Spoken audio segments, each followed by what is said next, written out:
পদ্মমীর পর্ব ১০। তোমাদের সাথে আছি আমি আফরিন। অনেকগুলো পা ওর দিকে এগিয়ে আসছে, হাতে কোনো অস্ত্র নেই। ও হাত মুষ্টিবদ্ধ করে সাথে সাথে মাটি মারিয়ে সামনে এগিয়ে যায়। কয়েক কদম এগোতেই ৬টি অল্প বয়সী কিশোর যুবক পথরোধ করে দাঁড়ায়। ওদের হাতে লাঠি, ছুরি। এখনকার বকে যাওয়া ছেলে এরা। বয়সে সবচেয়ে বড় ছেলেটার মাথায় কোকড়া চুল। ছেলেটাকে আমিরের দিকে ছুরি ধরে বলল, এই এলাকায় থাকতে হইলে আগে আমগরের চাঁদা দিতে হইব। মানিব্যাগ বের কর। গলির শেষ প্রান্ত থেকে দলের ২জন লোক সাহায্য করার জন্য এগিয়ে আসলো। আমির বলল, থামো। এই কথা শুনে কোকড়া চুল রেগে গেল। আমিরের গলায় ছুরি ধরল। কি কইলি? আমারে থামতে কোস? এত সাহস? মরতে চাস?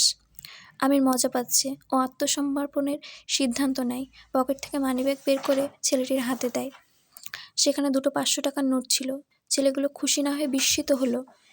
আমির যে ভয় পাচ্ছে না তা স্পষ্ট, অথচ চিৎকার চেঁচামেচিও করছে না, বাধাও দিচ্ছে না। সোজা মানিব্যাগ দিয়ে দিল। ব্যাপারটা হজম হচ্ছে না কোকড়া চুলোর। বলিষ্ঠ আমিরকে প্রথমে দেখে ভেবেছিল এই লোককে চাঁদার জন্য ধরলে নিশ্চয়ই প্রতিহত করবে, তাই সে এতজনকে নিয়ে এসেছে। আমির চলে যাবার সময় কোকড়া চুলোর কাঁধ চাপড়ে ধরে চোখ টিপে উৎসাহ দিল, চালিয়ে যাও, ভালো করেছো। ছেলেগুলো হতভম্ব হয়ে তাকিয়ে রইল আমিরের যাওয়ার পানে। কিছুই বুঝল না, লোকটা পাগল নাকি? শুকতারা আমিরের দলের একজন বয়স্ক লোকের ছিল। লোকটি সারা জীবন পাপ করেছে। রাস্তা থেকে বাচ্চাদের তুলে ছিনতাইকারী, ভিক্ষুক, মাদক ব্যবসা বানিয়েছে। শত শত নারীর সঙ্গে ফুর্তি করেছে, ধর্ষণ করেছে। কিন্তু শেষ বয়সে এসে তার মনে হয় সে এতকাল ভুল করেছে। মৃত্যুর ভয় পেতে থাকে। অনুতপ্ত হয়ে বাঁচতে চায় সব কিছু থেকে। লোকটা খ্রিস্টান ছিল। দুনিয়াতে আপন বলতে কেউ ছিল না।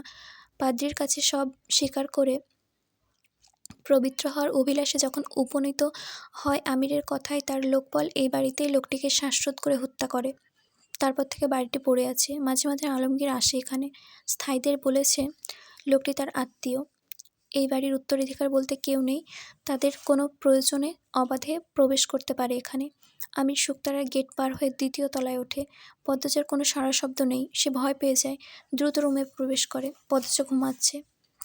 সারাদিন কাজ করেছে, বাড়িঘর নিজের মতো গুছিয়েছে, তাই সন্ধ্যা হতেই নামাজ আদায় করে ঘুমিয়ে পড়েছে। ওর মাথার কাছে হ্যারিকেন জ্বলছে, নিভু নিভু আলো। পিছনে বিশাল জানালা। জানালা দিয়ে হুড়হুড় করে বাতাস ঢুকছে।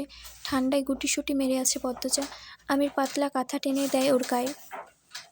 জানালা দিয়ে দেখা যাচ্ছে আকাশের বৃত্তাকার চাঁদ। চাঁদের গায়ে কালো কালো দাগ। হ্যারিকেনের আলোয় আবেশী এক অনুভবে মগ্ন হয়ে আমির পদ্মজাকে জানায়, দেখো, চাঁদের গায়েও দাগ আছে, তোমার গায়ে নেই। কোথা থেকে যেন চাপা চেঁচামেচি ভেসে আসছে। আগ্রহবোধ থেকে আমির বারান্দা থেকে উঁকি দেয়। দূরের এক বস্তিতে ২জন লোক মারামারি করছে। ও রান্নাঘরে গিয়ে কালোজিরের বক্স থেকে খুঁজে বের করে। পদ্মজা নিয়মিত কালোজিরা চিবানো হেমলতা এই অভ্যাস তৈরি করে গেছেন। যেখানে যায় সে সঙ্গে করে কালোজিরি নিয়ে যায়। আমির হাতে কিছুটা নিয়ে মুখে পুরে নেওয়া, কি বিস্বাদ! তবুও সহ্য করে চিবোতে থাকে সিগারেটের গন্ধ দূর করার জন্য। পদ্মজা টের পেলে তুলকালাম ঘটবে। রুমে এসে কিছুক্ষণ পদ্মজার পাশে বসে থাকে। হলুদ আলোয় ওর মুখটা ২ চোখ ভরে দেখে। ঘুম পাচ্ছে না, করার মতোও কিছু নেই। এই মুহূর্তে বের হবারও সুযোগ নেই। পদ্মজাকে দেখা ছাড়া আর কি করার আছে? অবসরে পদ্মজাকেও দর্শন করাও একটা আবেগঘন ভালোবাসার অনুভূতি সৃষ্টি করে বুকে। আমির আলতো করে এক আঙুলে পদ্মজার নাক স্পর্শ করল, গাল, ঠোঁট, চিবুক স্পর্শ করল। তারপর হেসে জাদু নিয়ে এসেছে এই নারী। সদ্য জন্ম নেওয়া শিশুর কান্নার স্বর শোনা যাচ্ছে। আমির আবার বারান্দায় যায়। বস্তিতে এখন আর কেউ মারামারি করছে না। একটা টিনের ঘরের সামনে অনেক মানুষ ভিড় করেছে। তার হঠাৎ করে পারিজার কথা মনে পড়ে। আকাশের দিকে দৃষ্টিপাত করে। সেখানে লক্ষ লক্ষ নক্ষত্ররাজি। আকাশের তারাদের দেখতে দেখতে চোখের তারায় ভেসে ওঠে পারিজার জন্ম। যেদিন সকালে পদ্মজার খিঁচুনিযুক্ত ব্যথা শুরু হয়, ব্যথা তীব্র থেকে তীব্রতর হয়ে ওঠে এবং সময়ের সাথে সাথে তা ঘন হতে থাকে। ওর যন্ত্রণা দেখে আমিরের উন্মাদের মতো আচরণ শুরু করে।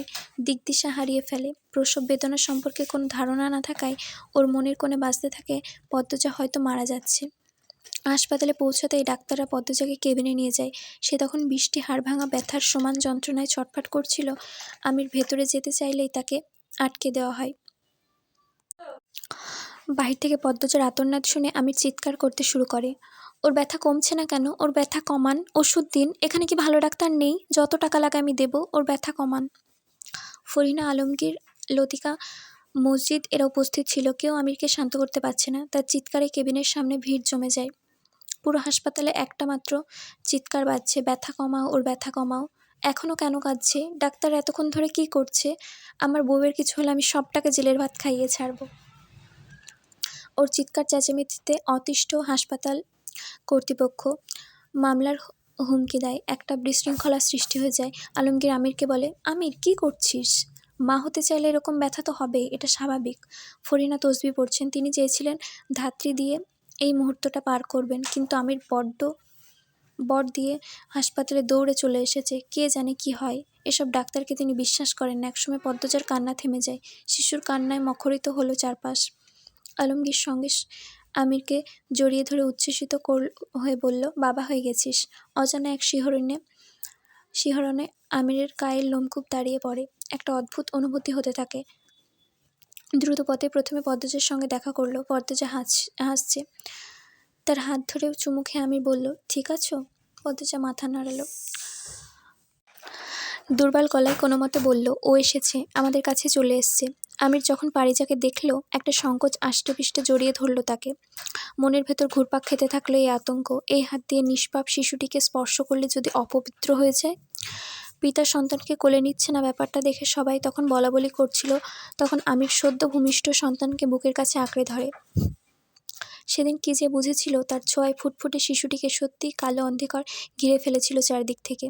স্মৃতি রোমন্থন করে আমিরের গলা জ্বলছে, বুকের ভেতরটা হাহাকার করছে। জীবনে কোন স্তরে দাঁড়িয়ে আছে সে?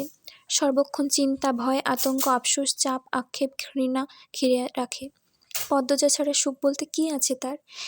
এই সুখকে ধরে রাখতেও ছুটতে হচ্ছে, ছোটার শেষ নেই।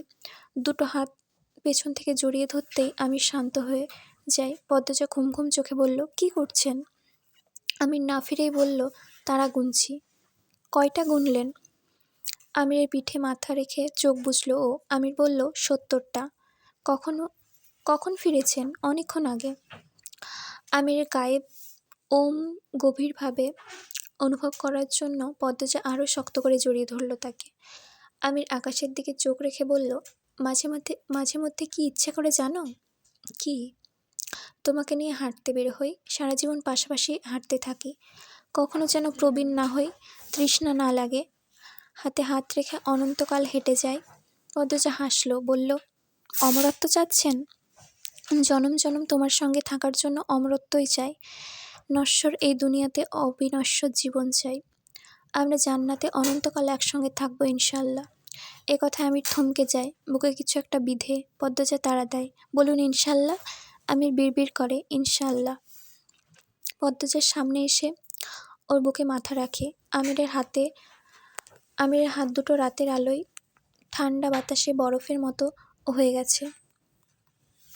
বর্ষাকালে সুবিধা হচ্ছে সবসময় বাতাস আর বৃষ্টি হয়, তাই এই সময়টা ভালো লাগে পদ্মজার। সে বলল, আজ শেষ রাতে বৃষ্টি হবে তাই না? প্রতিদিনই হচ্ছে। হঠাৎ চোখ মুখ কুঁচকে ফেলল পদ্মজা। আমিরের মুখের কাছে থেকে নাক দিয়ে শুকতে শুকতে বলল, কালো জিরে খেয়েছেন? আমির থতমত খেয়ে বলল, হ্যাঁ খেয়েছি। কেন? এটা কেমন প্রশ্ন? তুমি তো সবসময় খেতে বলো, তাই খেলাম। পদ্মজা সন্দিগ্ধ কণ্ঠে বলল, কিন্তু আপনি তো খান না, কি লুকোচ্ছেন? আমির কিছু বলার পূর্বে পদ্মজা আত্মবিশ্বাস নিয়ে বলল, বাজারে গিয়ে সিগারেট খেয়েছেন? আমির ধরা পড়া চোরের মতো অপ্রস্তুত হাসল, গল্প বানানোর চেষ্টা করল না।